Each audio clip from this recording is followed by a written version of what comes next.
ঝালকাঠির রাজাপুরে 2025-26 অর্থ বছরে রবি মৌসুমের ফসলের উৎপাদন বহুগুণে বৃদ্ধির লক্ষ্যে ঝালকাঠির রাজাপুরে ক্ষুদ্র ও প্রান্তিক কৃষকদের মাঝে বিনামূল্যে সার ও বীজ বিতরণ করা হয়েছে।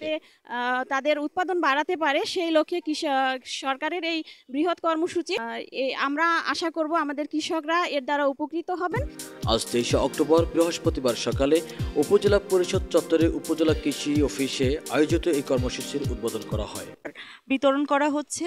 আমি কৃষকদেরকে বলবো যে সরকারের তরফ থেকে এই প্রণোদনা আপনাদেরকে দেওয়া হয়েছে। এই বীজ এবং সার কাজে লাগিয়ে কৃষিতে পজিটিভ চেঞ্জ আমি বলবো আর কি আপনাদের উৎপাদন। গম, সরিষা, সূর্যমুখী, চীনাবাদাম, সয়াবিন, মুগ ও খেসারি চাষে উৎসাহ দিতে এবং কৃষকদের প্রণোদনা দিতে এই সার ও বীজ বিতরণ করা হয়। আলহামদুলিল্লাহ ভালো লাগতেছে।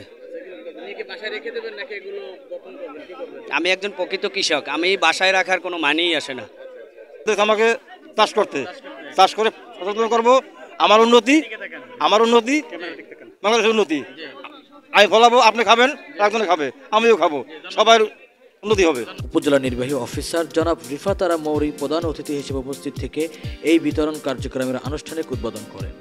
অনুষ্ঠানে সভাপতিত্ব করেন উপজেলা কৃষি অফিসার কৃষিবিদ মোসাম্মদ শাহিদা শারমিন আফরোজ। আসাদুজ্জামান আরিফিন, রাজদর।